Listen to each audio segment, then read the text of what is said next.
affected me was that I graduated in 1942, and just that was in the June of 1942, and then the previous December 7th is when the Japanese bombed Pearl Harbor. So the United States was now in the war when I graduated, and everybody was getting drafted, or else you had to enter some program if you wanted to continue college. But I was through with college, so now the problem was to become an officer. See, and now everybody was joining in my class was joining the Navy, but I had. Because that was sort of the fashionable thing to do. That was a fad. Okay, see, if you're out in college, you join the Navy. But I had several boat trips on big liners, going from New York City around through the canal and up to Los Angeles, going from Seattle up to Alaska and Valdez, Alaska, and then back again, and also going from Vancouver to San Francisco by boat, and by San Francisco back to Los Angeles. And I found the minute you're out of sight of land, it's the most boring experience that you could ever have, is riding on a boat. It's just boring. And I wasn't about to spend my warriors riding around a boat in the middle of the ocean. Did you get seasick? No, I didn't get seasick. I don't get seasick. That's one thing. Fortunately, one of my best friends who went in the Navy not only got seasick, they put him on a destroyer that was in the Alaskan Gulf, where it's always storms, and he was continuously seasick. There was nothing he could do about it. But anyhow, I don't get seasick. But so now the problem is how to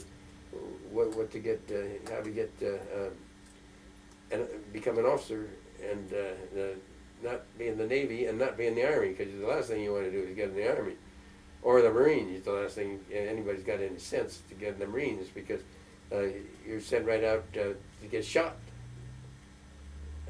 If you're in the Army or the Marines, you're sent right out after training. They send you over to get shot, and when you get shot, they send more people to get shot, and when they get shot, they send more people to get shot. So and this goes on for 4 years as it were, and people get shot. If you're in the Army, that's what you're in there for, and the Marines is to get shot, I mean, get killed. Okay, so that wasn't my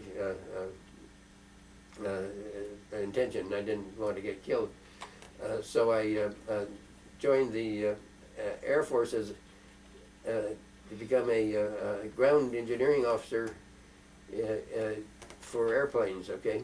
Yeah. And the only trouble with that is that when you go through a cadets for several months, and when you graduate, then you become this ground engineering officer, and you're assigned to different bases. And now the people that fly the airplanes, they get shot. Okay. But you're on the ground there, back where the airplanes start, and you don't get shot. See, it's the people who fly the airplanes.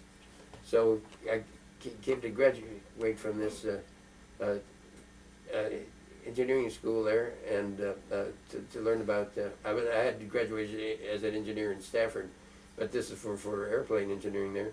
And the day of the graduation, you according to your grades, you get to choose all the various assignments. And I saw an assignment for an engineering officer at a squadron, that observation squadron. What they do is have these little light planes that go up and observe what the enemy is doing above the trenches and stuff like that.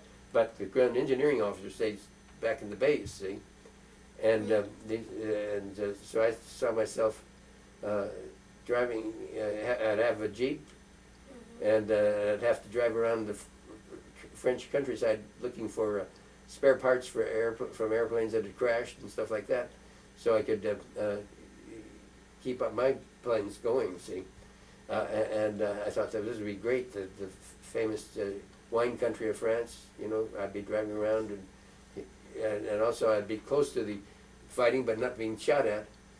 So that would be kind of exciting, see. And the guys who were flying the plane would be coming back telling them what was happening and all that. So that I thought that would be great.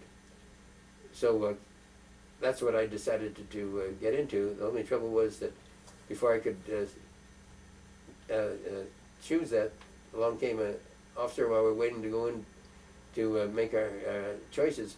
Along came an officer with a bunch of orders in his hand, and he said, "The first 10 of you in line, congratulations. You've just volunteered to be B-29 flight engineering officers." That meant I was going to be flying in a combat plane, being shot at. And there I was, in a new plane that hadn't even come out of the factory yet. So it would be full of all kinds of Gadgets. things that could go wrong because they hadn't got the bugs out of it, see.